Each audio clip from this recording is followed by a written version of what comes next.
There's a saying across sports that the best ability is availability, and right now, the NBA has a massive problem in this department.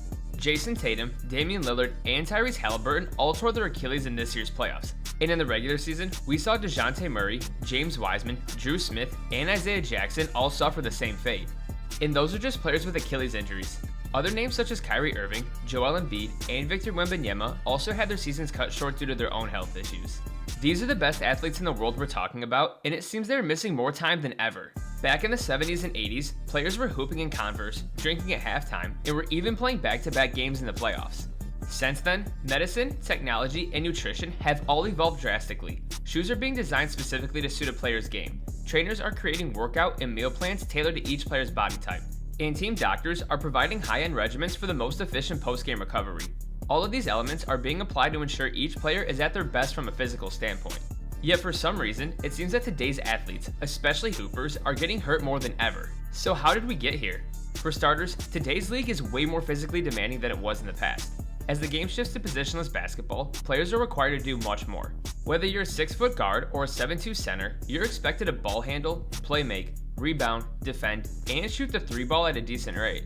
This player evolution is causing the court to open up, allowing teams to score in a variety of ways. Offensive schemes are utilizing floor spacing to open up driving lanes and create shots from 3 for the shooters. Defenses are now being prioritized to switch based on offensive threats, rather than traditional one-on-one assignments. This new approach has led to a more fluid and fast-paced style of play. As a result, players are moving around faster and more often on both sides of the ball, demanding more from their bodies night in and night out for the entirety of the season. 82 games at this grueling pace, with some of these contests occurring in less than 24 hours of turnaround. And that's just the bare minimum. Assuming you make the playoffs, you're potentially playing another quarter of a season. That continuous pressure on the human body only adds up. You'll start to suffer strains and constant soreness. Typically, you take some time off to recover, but if you're contending for a title, you're willing to do whatever it takes, even if it means playing through these warning signs. As a result, you see what happened with Tyrese Halliburton. In 1 minute, you go from having a potential game for the ages to lying on the floor writhing in pain. Your chance at leading your franchise to its first ever title vanishes right before your eyes. Instead of celebrating with your teammates, you see them huddled around you looking defeated. As a die-hard fan of the game, I can only feel for Tyrese, Indiana, and their organization. And you know what? Part of me feels bad for OKC too. They have been the best team in the league the entire year and just won their first ever NBA Finals.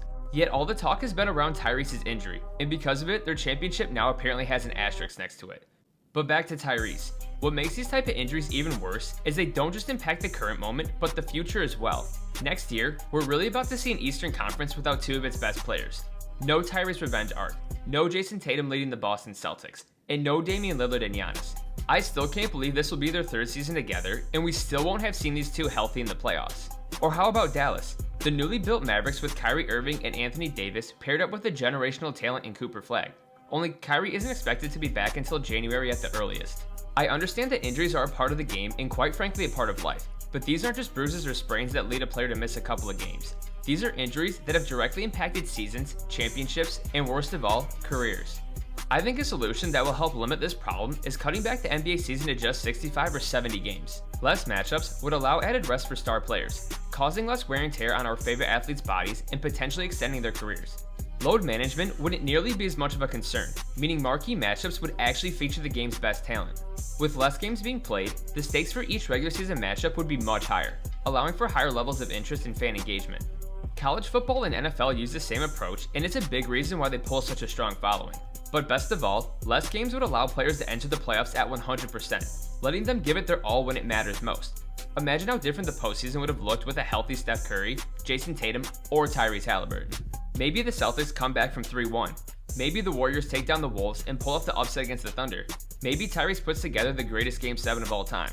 While it seems impossible, so is the thought of 3 comebacks by 7 points with under a minute left. Yet the Pacers did that this year.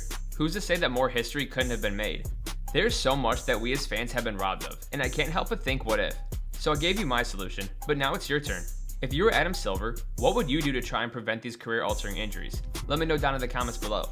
If you enjoyed the video, make sure to like, comment, subscribe, and share with your friends. Thanks for watching as always, and until next time, peace.